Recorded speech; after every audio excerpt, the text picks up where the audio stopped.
Okay, asshole was a poor choice of words when I really meant theming was the bastard, but let me explain. Well, you see, these two dumbasses were always meant to be healed, more communicative versions of these two dumbasses. Though to answer the question in this case, we do have to focus on how Moxie embodies the parallels between Blitz and Stolas. Because it's not too difficult to see where their stories thematically overlap. All three of them have manipulative, neglectful, and sometimes outright abusive fathers. And shit, in the case of Moxie and Stolas, both of their fathers were willing to force them into arranged marriages with assholes just for the betterment of the family, but luckily only one of them was successful. And to further parallel Moxie with Blitz, both of them have mothers who died tragically, and it's heavily implied that the fathers were at fault.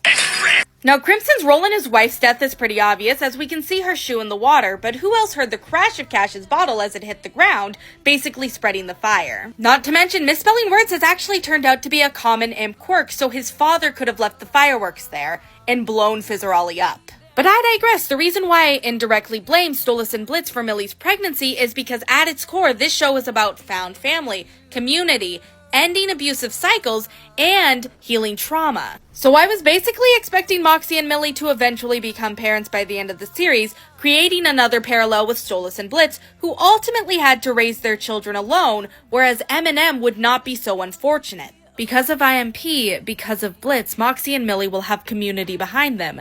This Impling will be raised by a village. But there is one other issue to mention, and that is that all of them have death imagery that follow them, and the baby might have been a bad omen.